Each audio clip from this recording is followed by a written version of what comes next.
saying, Baruch atah Adonai Eloheinu melech haolam, asher kiddushanu b'mitzvotav v'tzivanu la'asok b'divrei Torah. Blessed are you, Lord our God, King of the universe, who sanctifies us with his commandments and commands us to engross ourselves in words of Torah. Okay, so tonight I want to welcome everyone back to the study of the 1 Corinthians. And we're going to be looking at chapter 8 of 1 Corinthians. It is titled, Love and Not Knowledge. All right, so I'm going to begin with something because they talk about the idea of knowledge. What is knowledge? What is gnosis? Is the word for that they use for knowledge, and I think in 3 times in this chapter. So, what is knowledge? In some cases, what they're talking about here, and what it could be just starting to infer and get into, maybe just now tangentially, but later on it'll take off, is called Gnosticism. And some people even call it Christian Gnosticism. But so what is this Gnosticism or Christian Gnosticism? There's actually no such thing as Christian Gnosticism, okay?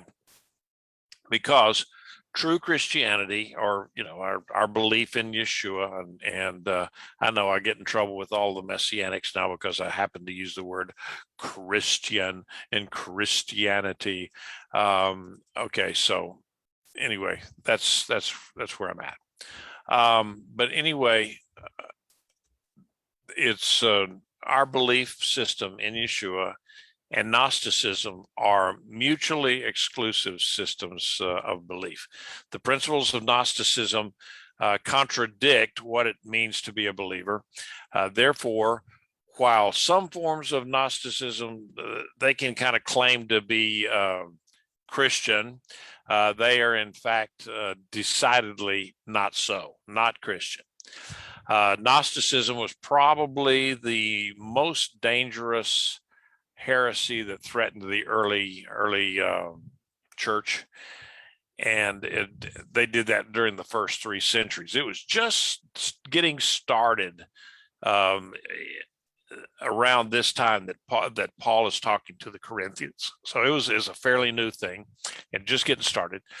And but it was based on philosophers such as Plato, which was a good bit further back. But Gnosticism is based on 2 false premises. First, it espouses a dualism regarding spirit and matter.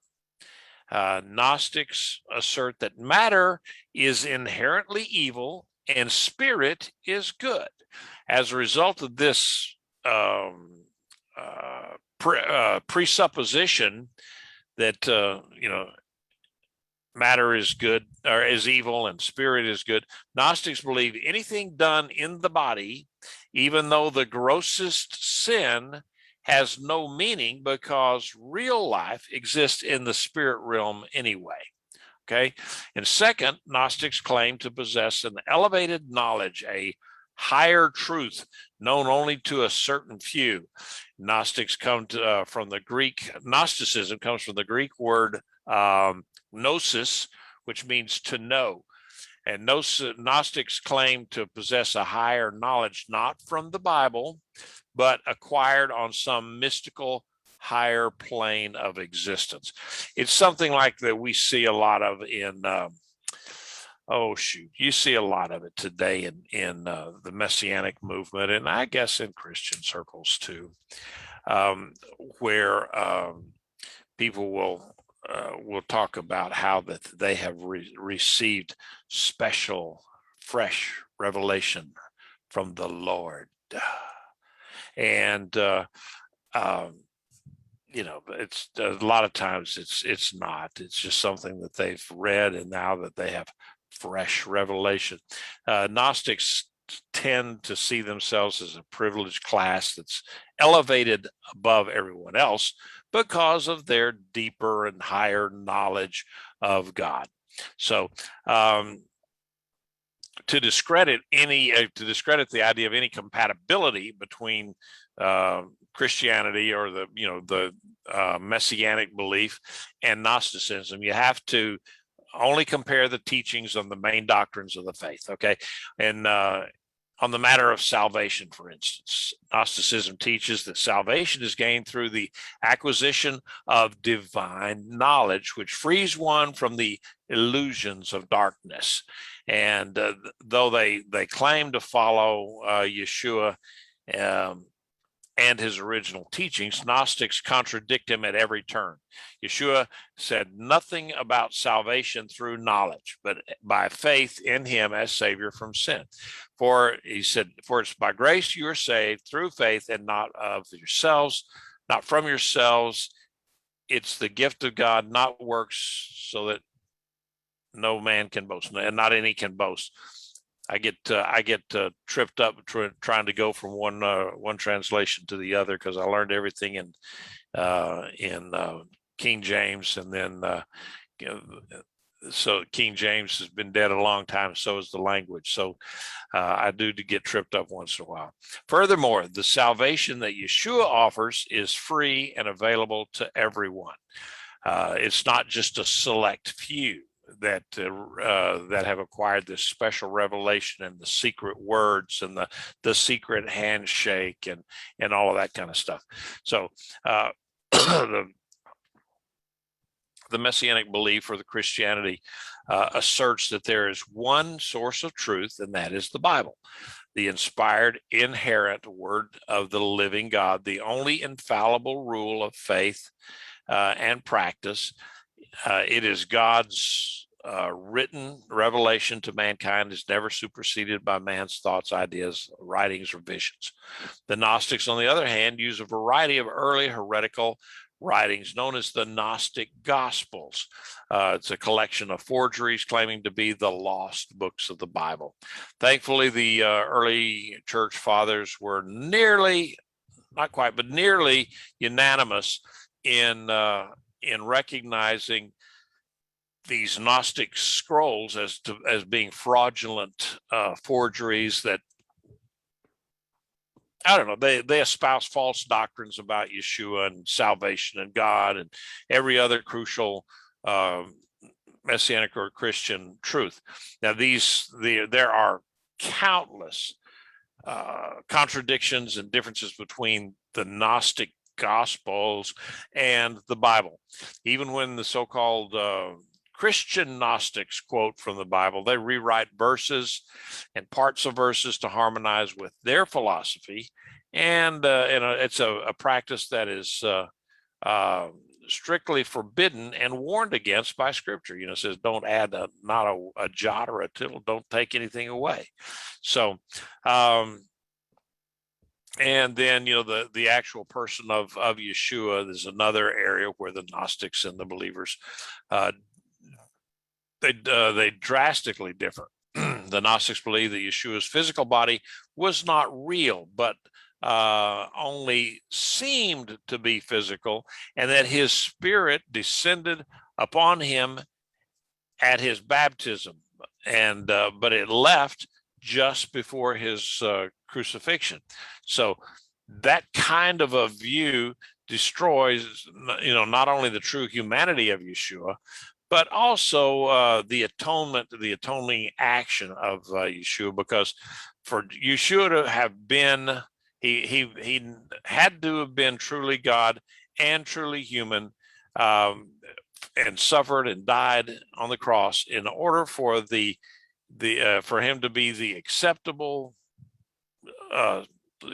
substitutionary sacrifice for sin. And you find that in Hebrews 2nd chapter.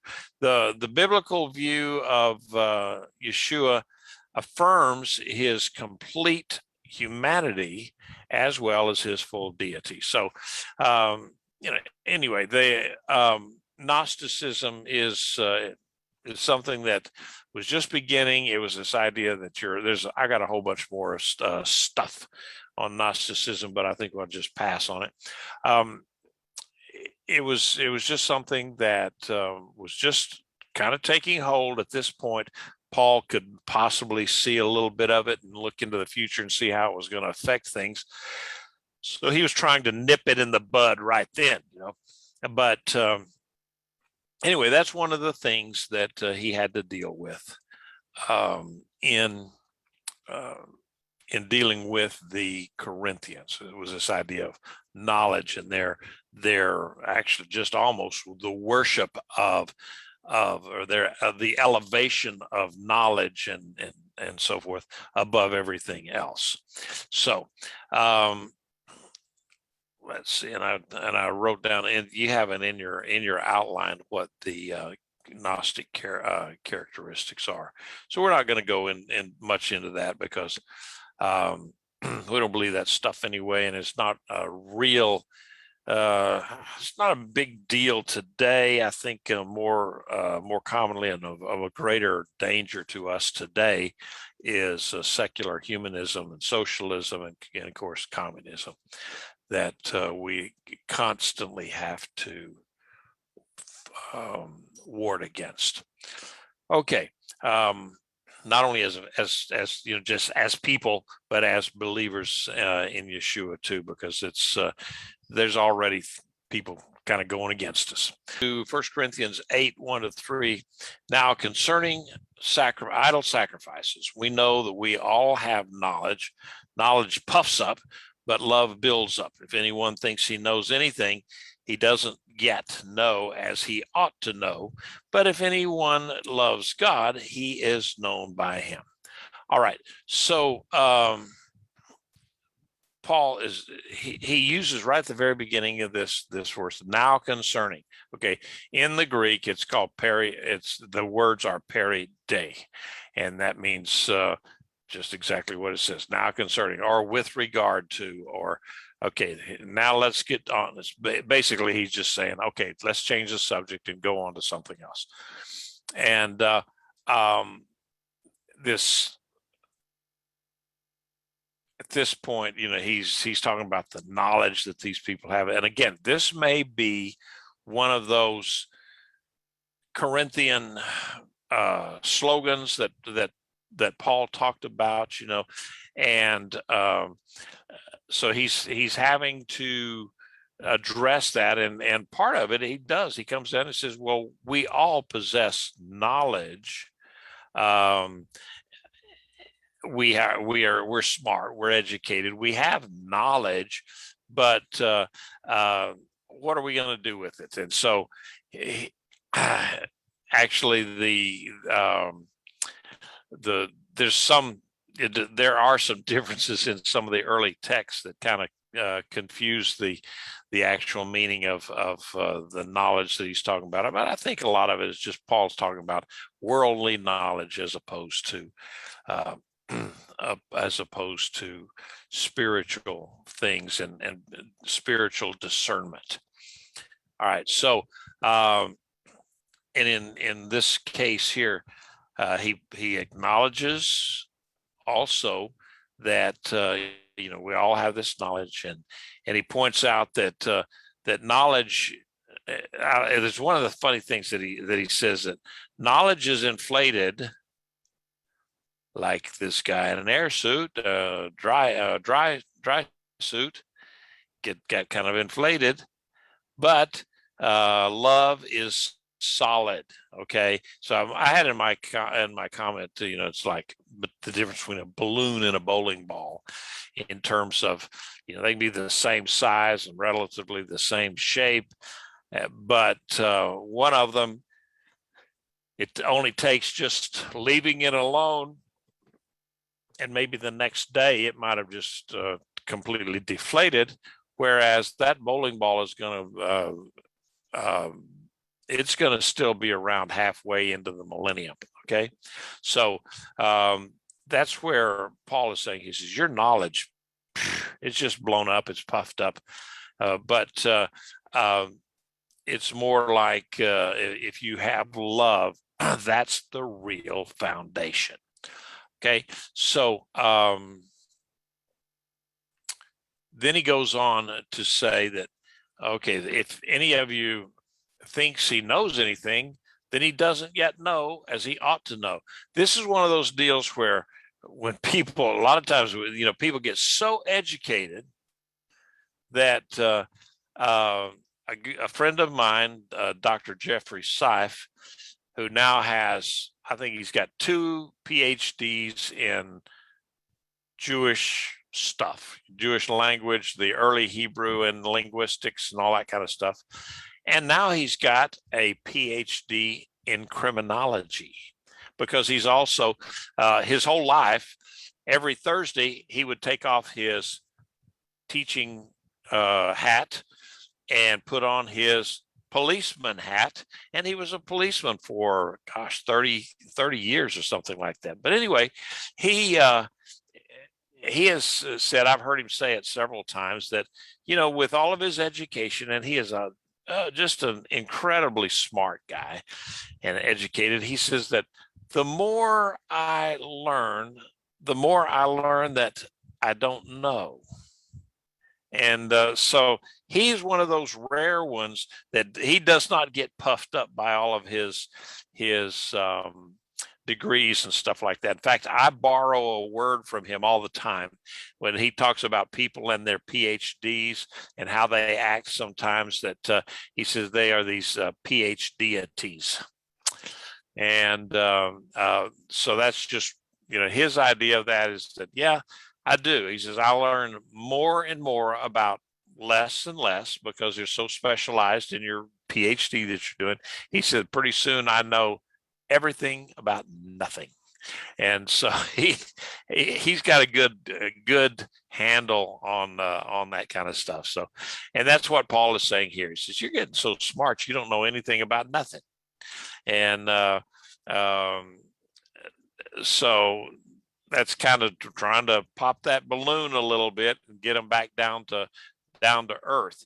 And so then he goes on still to say that, but if anyone loves God, he is known by him. Now, some of the earliest texts and witnesses in Egypt, some of the the earliest stuff that we still have on record that was found in Egypt from Clement and I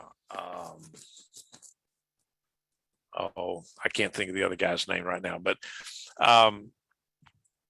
anyway, Philo, maybe, I don't know. That the home, this is, of course, it's in Alexandria, Egypt. This is the home of the best preserved Greek text of that we have concerning the New Testament. And they don't have these words that we have in the Bible, where it says that it's important if anyone loves brackets God, this one is known brackets by God. Well, the earliest of the writings don't have that in there, so that it would say that if anyone thinks that they've arrived at knowledge, this person doesn't yet know that they know as they ought to know. But if anyone loves, this person truly knows or is known. And I kind of like that that reading a little bit because where he says, okay, if you're smart, you got all of these degrees and you think you know, then you really don't know what you think you know. But for the man that loves, then this is a man who knows and is known. And so it would for me, it flows that this is talking about people and their relationships with each other rather than the relationship with God. But as you read a lot of these interpreters and commentators and so forth, they try to make it about where if you love, then God knows you and you know God, and it's intimate. Okay, so but Paul is saying here, so I wrote that in the notes that Paul is saying that it's most important to love God, and if you do that, you will have an intimate relation with him. But I do believe that this could also look at this, the idea of the relationship between people. Okay, and that if you truly love, then you're far ahead of the game. Therefore, concerning the eating of idol sacrifices, we know that an idol is nothing in the world, and that there is no God but one. For even if there are so-called gods, whether in heaven or on earth, as indeed there are many gods and many lords, and yet for us there is only one God, the Father, from whom are all things, and we exist for him, and one Lord, Yeshua the Messiah, through whom are all things. We exist through him. Okay, now, Paul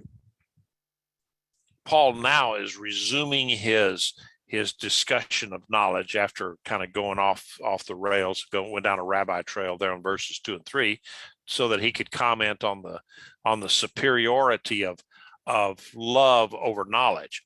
But for these people, getting back to this, for these people who had been pagans, they weren't believers very long. At the very most, maybe most of them were maybe, I don't know, 3 or 4 years into their belief in Yeshua. So they weren't long time believers, and so they may not have yet developed a good, strong, correct concept of deity, of who God is. For them, there are many beings that they regarded as little g gods and little l lords over various aspects of their life. The Greeks actually they applied the term gods, little g gods, to their traditional deities. They had Diana and I'm going to mix up the Greek and Roman gods, but anyway, the ones: Zeus, Jupiter, Diana, Aphrodite, and it goes on down the line. The ones I'm talking about. And then they use the term lords, which is a little bit lower than the gods, to the deities of their own little mystical cults that they had. Maybe their household lords and gods. So, and Paul says, there a lot of them had believed that, and that's still way back in there. That's still stuck way back there in their mind, and so it's hard for them to get that out and get rid of it. So in verse 6, he instructed the believers that there's only one God. For the educated believers, there's only one God and one Lord. Now, Paul didn't mean to that there are two separate beings, like God and Lord. No, there are two names that are just the one true God. He exists as Father and Son.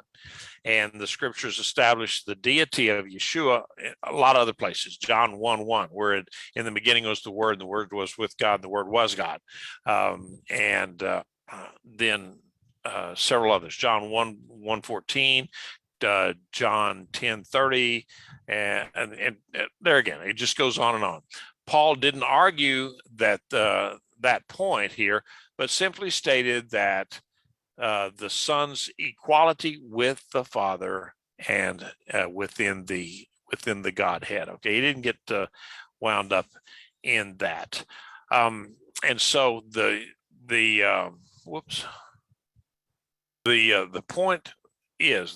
difference is here that the Father is the source and goal of all things, whereas the Son is the agent through whom all things have come from God and will return to God. And that's again what Yeshua said a couple of times. He says, I only do what the Father tells me to do, and I only work through him. And so and at this point, when he's talking about the Godhead, Paul didn't really see a need to complicate matters by referring to the Ruach HaKodesh, the Holy Spirit here. Okay, so now, with regard to what they were talking about, the the idea of sacrifices. He says, okay, now let's get to this idea of sacrifices. And I thought, well, let's talk a little bit about the method of sacrifice in ancient Greece. And there's an article that I read by a guy named Austin Klein. And so I'm going to quote from him a little bit here and talk about the nature or the method of sacrifice in the ancient, in the Greek temples. Now, this may have been just a little bit before. This may have been BC instead of or B, or what do you call it? BC or BCE, before current era, and CE, the current era. So it may have been 100 years old of what we're talking about here. But anyway, I thought it was very interesting. It says the nature of a sacrificial ritual, as well as that which was to be sacrificed, could vary. It could vary somewhat, but the most basic sacrifice was that of an animal. The Greeks didn't sacrifice humans. Okay. And they said, my screen is frozen. Okay. Well, I don't know how long it's going to take to unfroze it. So anyway, they would sacrifice an animal, a steer, a pig, or a goat, whatever it was. It depended on the cost and who was doing the sacrificing, whether they were affluent or whether they were not, and even more important, of what the gods preferred. Some of them liked pig, and some of them liked goat, some of them liked beef, but none of them liked chicken. Okay, so in contrast to Jewish tradition, the ancient Greeks did not regard the pig as unclean. Okay, and in fact, that was sort of the preferred animal for making sacrifices at rituals of purification. Imagine that. So anyway, the sacrifice itself, typically the animal to be sacrificed was domesticated rather than wild game, except in the case of Artemis, the huntress goddess who preferred game, and it would be cleaned, dressed up in ribbons, and taken in a procession to the temple. And this is really putting lipstick on a pig here. Altars were almost always outside in front of the temple rather than inside where the cult statue of the god was located. In whatever temple it was, and whatever god that they worshipped, you'd go into the temple and you would see a statue of the god or the goddess that was in there. So they would sacrifice the pig or the whatever it was outside the temple rather than inside. The Jewish model was the same there. You sacrificed outside in the courtyard and not in the building itself. So anyway, the altars were outside. The animal would be placed on or beside the altar, depending on the size of the animal, and some water and barley seeds would be poured on it. Okay, so here the animal, they're pouring. You can see, if I can get my cursor over here, pouring water over here, and they would actually even pour water down on top of the animal's head. And this one here, she's looks like she's whooping him, but she's scattering barley seeds. You can see there's a barley seed, there's a barley seed. Of course, they had to exaggerate them a little bit so that you could see them, I guess. But anyway, she's pouring barley seeds on them, and the barley seeds were thrown by those who were not responsible for the killing of the animal, though, so that ensured their direct participation in the sacrifice rather than just being a mere observer. So then that way everybody could participate. Somebody's pouring water, others scattering a little barley seeds, and so forth. So the pouring of the water on the head forced the animal to nod in agreement. When he's getting water poured on his head, he's nodding in agreement to the sacrifice. It was important that the sacrifice not be treated as an act of violence. Instead, it must be an act in which everyone was a willing participant, mortals, immortals, and animals. Of course, now I don't think the animals kind of caught on to all of this stuff. But, you know, that's what the Greeks believed. But they also believed that there was this guy that was half man and half goat. All right. So then the person performing the ritual would pull out a knife, and it had been hidden in the barley. Okay. They didn't want the animal to see the knife because it might have stressed him out a little bit. But anyway, they would slit the animal's throat, allowing the blood to drain into a special receptacle. And then the entrails, especially the liver, would then be extracted and examined to see whether the gods accepted this sacrifice. If so, then the ritual could proceed. And I have also read that sometimes they would go through the entrails and look at things, and there's a possibility that the animal looked perfectly healthy on the outside, but then when they cut it open and looked on its insides, they could see evidence of worms or whatever, rendering the sacrifice unfit. I know, probably a little bit too much information, but this gets down to the reason that I went through all of this, other than to make you better educated, is that there was a feast after the sacrifice. Now, at this point, the sacrificial rite would be a feast for gods and humans alike. The animal would be cooked over open flames on the altar and the pieces distributed. Now, to the gods went the long bones and some fat and spices, sometimes wine, and those would continue to be burned so that the smoke would rise up to the gods and goddesses above. Not totally unlike what a burnt offering or some of the sacrifices in the Judaic system would be. Sometimes the smoke would be read by the omens. You know, they look at the smoke and it goes, it's going up in the air, and so they could determine from that what the smoke was saying, you know, and I'm sure that at no time in these Greek temples did the smoke say, "Let's go, Brandon."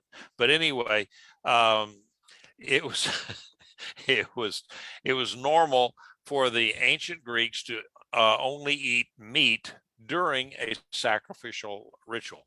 They didn't eat meat that often. You know, for us, we got to have meat every day, maybe every meal, just about.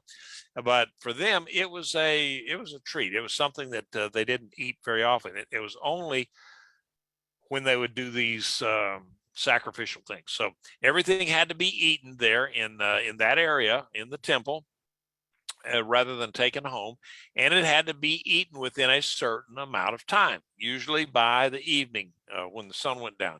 This was a communal affair, so that not only were all the members of the community there eating together and bonding socially, but it was believed that the gods were participating directly as well. So a crucial point worth keeping in mind here is that the Greeks did none of this while prostrating themselves on the ground, as was the case of other ancient cultures. Okay, they didn't go down, bow down, and you know all that. Instead, the Greeks worshiped their gods while standing up, not quite as equals, but more equal and more similar than one would normally encounter in the worship of that the ancients did. I thought that was kind of interesting. Okay, any comments or questions on that?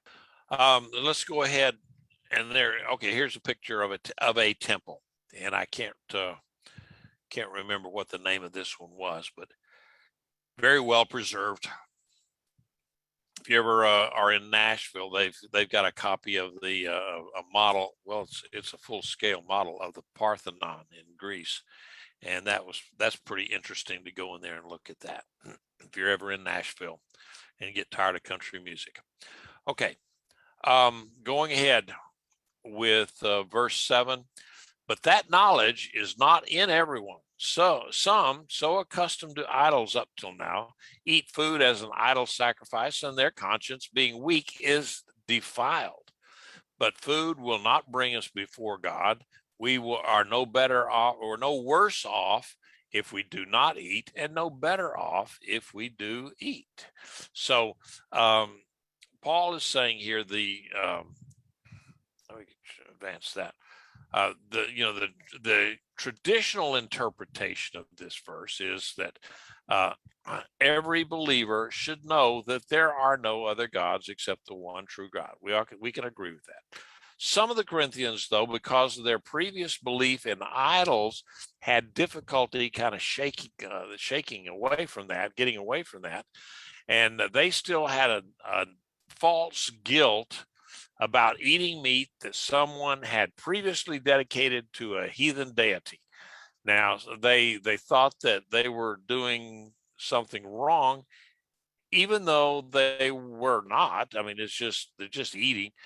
So this false guilt created a problem for them in their relationship with God. Now, a modern equivalent to that, if you want to try to make that into something that is for today, would be a believer who gets saved out of a pagan background in which he spent all of his time and free money, all of his money and free time and everything on recreation of various kinds. And he became a believer and realized that, okay, recreation had been his God. And so as a conscientious believer now, he wants to avoid slipping back into that evil trap of recreation. So he avoids it all. And he may even become critical of other believers who enjoy the forms of recreation to which he considers himself previously enslaved. And he has trouble accepting recreation as a legitimate activity for Christians. When he sees other Christians enjoying recreation, he tends to look down on them as carnal, and he has a false guilt about participating in recreation. So I see the same thing with certain things like people who come into Messianic Judaism and then they forego Christmas because they've been told that Christmas is pagan, and so they look at that and they would feel guilty if they were participating in Christmas again because someone had told them that Christmas was pagan and they shouldn't do that. So probably Paul was describing a Corinthian believer who would go to a feast in an idol temple, as you know, he had done it hundreds of times before his conversion. That person would have pangs of guilt because of participating, and he was, basically by doing this, he was kind of tacitly agreeing that and approving the worship and the existence of this idol. He was legitimizing the idol, perhaps. And Paul said that the person's conscience was weak, even though he or she intellectually believed there was only one God. His or her emotions had not fully assimilated that truth. So evidently, this was Peter's problem. You remember Peter when he compromised by withdrawing from eating with Gentiles. He'd been eating with Gentiles for a long time. And then all of a sudden, some of the boys from Jerusalem came down and he said, oops, I can't do this because I've been eating with the Gentiles. And of course, he'd been taught all his life he couldn't do that, but now he was preaching to the Gentiles, getting them saved. And then he had to go away from them. And so Peter was in a real mess, and Paul called him out on it. And he busted on him for that one. So comments or questions? Said, but watch out that this freedom of yours does not somehow become a stumbling block to the weak. For suppose someone sees you who have this knowledge dining in an idol's temple. If his conscience is weak, won't he be emboldened to eat idol sacrifices? For the one who is weak is destroyed by your knowledge, the brother for whom Messiah died. Okay, now, this is the idea that the knowledge that some food is all right in itself, and it's not a factor that we should use to determine whether or not we eat it. we were talking yesterday, yesterday in Torah Club about eating in a Chinese restaurant where they've got their little idols and stuff like that. And you said, well, we can't eat you should never eat in a Chinese restaurant because they have these little plastic golden Buddhas and stuff. And but the thing is, we know that it's whether they sacrificed to them or not, or if they offered them to them or whatever. Normally they don't. They just have the idol sitting there. And of course, now if you've lived in Asia for any length of time and gone through Chinese New Year, you'll know. And there's another one that I can't remember the name of. Anyway, they put out food and they incense and little altar things for their ancestors and to eat. And then of course the ancestors are not hungry. They don't eat this stuff. But that's similar to what they would do. Well, I don't see anything wrong with going to eat in a Chinese restaurant. I mean, where else would you eat on Christmas? And that's one of the things. If you're going to be a Messianic Jew and be act like you're a Jewish person when you were raised as a Gentile, remember, you got to find the best Chinese restaurant in town so you'll have some place to eat on Christmas. All right. That's a joke, guys. That's a joke. All right. Here, I don't have a problem with eating in a Chinese restaurant other than the MSG. It makes me very ill. But so if I could find a Chinese restaurant that didn't use MSG, oh man, come, General Chow chicken, here I come. So, and that's kind of what these guys would look. They would see a believer that he knows that there's nothing to all of this stuff. He's just going to go, he's going to eat, and they're looking at him and says, oh no, he's eating before these idols. And so then he says, well, if he can do it, then I can. And then that just led from that into well, there's other things that I can do too. Now that even though they told me that I shouldn't, and I was convicted over it. And what comes to mind would be maybe the temple prostitution or something like that they had participated in earlier, and then they'd gotten away from it. But then they say, well, there's the head deacon, and he's eating at this temple, and so it must be okay. And then they would kind of slide back in there because they were not fully matured yet.